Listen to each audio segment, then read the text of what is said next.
अस्सलामुअलैकुम दोस्तों, आज हम आपको लीमू के फ़वाइद के बारे में बताएंगे। लीमू की कई इक़साम हैं। सबसे आला किस्म कागज़ी लीमू की है, जिसका छिलका कागज़ की तरह पतला होता है। इसका मिजाज सर्द दूसरे दर्जे और तर पहले दर्जे होता है। इसकी मकदार खुराक 6 माशा लीमू का रस है, जबकि रोगन लीमू की मकदार 1 से 3 कतरे तक है। लीमू के बेशुमार फ़वाइद हैं। लीमू के फ़वाइद विटामिन बी और सी और नमकियात की बेहतरीन माखज़ है। इसमें विटामिन ए मामूली मकदार में पाया जाता है। इसका गूदा और रस दोनों मुफीद होते हैं। ये मुफर्रा और सर्दी पहुंचाता है, दाफ़े सफ़रा होता है, भूख लगाता है और प्यास को तस्कीन देता है। मतली और सफरावी कैको बेहद मुफीद है। ताज़ा लीमू की सकंजीबीन बनाकर बुखार में पिलाने से अफाका होता है। मलेरिया बुखार की सूरत में लीमू को नमक और मिर्च स्याह लगाकर चूसना बुखार की शिद्दत को कम करता है। हैज़े में लीमू का रस 1 तोला काफूर, 1 रत्ती प्याज का रस 1 तोला मिलाकर दिन में 3 या 4 दफ़ा इस्तेमाल करने से सेहत होती है। ये खुराक है, खून के जोश को ठीक करता है, मैदा और जिगर को क़ुव्वत देता है और ख़ास तौर पर जिगर के गर्म मवाद का जाज़िब है। लीमू को काट कर अगर चेहरे पर मला जाए तो झाइयाँ और कील वहाँ से ठीक हो जाते हैं। यरकान में लीमू के रस का इस्तेमाल बेहद मुफीद है।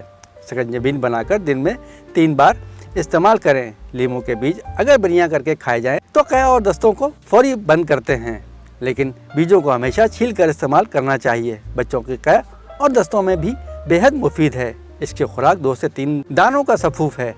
कीड़े मकोड़ों के जहर के असर को लीमू का रस पिलाने और काटी गई जगह पर लगाना बेहद मुफीद होता है।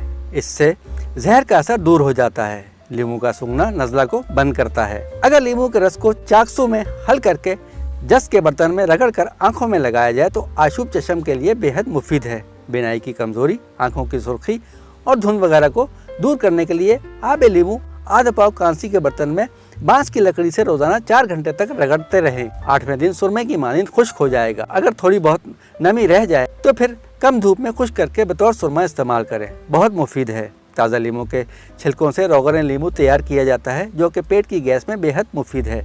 बैरूनी ममालिक में लीमू के छिलकों से मुरब्बा बनाते हैं, जिसको मामलेट कहते हैं, जो बच्चों की पसंदीदा चीज़ है। लीमू का अचार बढ़ी हुई तिली के लिए मुफीद होता है। चावलों को उबालते वक्त अगर 1 चमचा लीमू का रस इसमें निचोड़ दिया जाए तो चावल खुश रंग और खुशबूदार बनते हैं। रोस्ट अशिया पर अगर लीमू निचोड़ कर खाया जाए तो खाने का जायका अच्छा हो जाता है और खाना भी जल्दी हजम हो जाता है। मछली की बू दूर करने के लिए इस पर लीमू मलकर रखना चाहिए। इससे मछली खुद जायका पकती है। लीमू के छिलकों से दांत साफ करने से कभी दांत दर्द की शिकायत नहीं होती। अगर नक्सीर कसरत से होती हो तो जिस वक्त नक्सीर हो रही हो तो फ़ौरन लीमू के चंद कतरे दोनों नथनों में लटाकर डालने से फ़ौरन बंद हो जाती है और फिर दोबारा कभी नक्सीर नहीं होती। वज़न कम करने के लिए लीमू का रस 2 चमचे शहद, 2 चमचे 1 गिलास पानी में मिलाकर सुबह निहार मुँह पीना बहुत मुफीद है। 2 हफ्ते के मुसलसल इस्तेमाल से वज़न में खासी तब्दीली आ जाती है। अगर सर्दी का मौसम हो तो नीम गर्म पानी में शहद और लीमू हल करके पिएँ।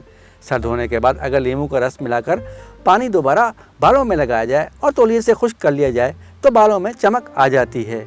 सलाद वाली सब्जियां मसलन पुदीना वगैरह अगर मुरझा जाएं तो लीमू का रस मिला पानी इन पर छिड़कने से दोबारा ताज़ा हो जाती हैं। लीमू मुसफ़ी खून है, सोजिश और पेशाब की तकलीफ को फ़ायदा देता है। दांत की जल्दी बीमारी पर अगर लीमू का रस 10 ग्राम, तुलसी के पत्तों का रस 10 ग्राम मिलाकर लगाने से 1 हफ्ते के अंदर दर्द जड़ से गायब हो जाता है। अगर कान बहते हों तो 1 चुटकी सुहागा का सफ़ूफ कान में डालकर फिर 2 कतरे लीमू के रस के डाले जाएं तो कान बहना बंद हो जाएंगे। लीमू का रस 1 छटांग हम वज़न पानी मिलाकर दिन में 3 दफ़ा करारे करने से मुँह की बदबू फौरी तौर पर ख़त्म हो जाती है।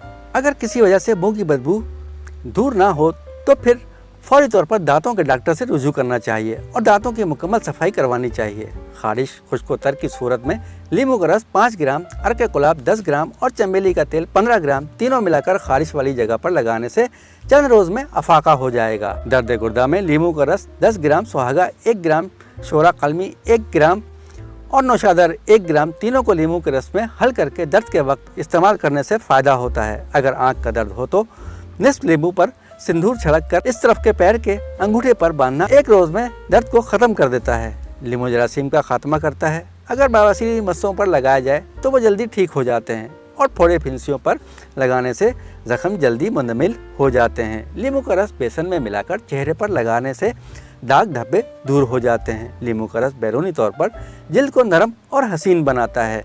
बाज़ दफ़ा लीमू के रस को शहद में मिलाकर चटाने से खांसी ठीक हो जाती है। लीमू का ताज़ा रस सर से लेकर पाँव तक पूरी जिस्मानी मशीनरी को ओवरऑल करता है और इसका एतदाल के साथ इस्तेमाल और सेहत मसरत का ज़ामिन है। अगर दांतों से खून आता हो तो एक अदद लीमू का रस, 1 गिलास नीम गर्म पानी और शहद 2 बड़े चमचे मिलाकर रोजाना गरारे करने से ये बीमारी दूर हो जाती है। इसको पाइवेरिया की बीमारी भी कहते हैं। गुर्दे और मसाने की छोटी मोटी पथरी को लीमू की शिकंजी भी निकाल देती है। पेट हल्का और नरम करता है और कब्ज़ कुशा भी होता है। बाद लोगों का ख्याल है कि लीमू तेज़ाबियत पैदा करता है, लेकिन ये दुरुस्त नहीं है, बल्कि तेज़ाबी मादों को खारिज करता है। अलबत्ता बहुत ज़्यादा इस्तेमाल मुनासिब नहीं। सकरबी का मर्ज़, ये मर्ज़ खून की खराबी से पैदा होता है। इस मर्ज़ में मसूड़े सूज जाते हैं, जिस्म पर स्याह दाग पड़ जाते हैं और जिस्म में मुसलसल दर्द रहता है। लीमू के मुसलसल इस्तेमाल से शफा होती है। लीमू में फास्फोरस, फौलाद, पोटाशियम और कैल्शियम की वाफिर मकदार पाई जाती है, जो इंसानी सेहत के लिए ज़रूरी है। लेकिन इन तमाम तर खूबियों के बावजूद ज़्यादा मकदार में लीमू का इस्तेमाल नुकसानदेह है। लीमू का तेज़ महलूल दांतों और पट्ठों के लिए मुज़र है। दोस्तों, आपको ये वीडियो पसंद आए तो हमारे चैनल को लाइक, शेयर और सब्सक्राइब ज़रूर कीजिएगा। बेल आइकन के बटन को दबाना ना भूलिएगा। अगली वीडियो तक के लिए अल्लाह हाफिज़।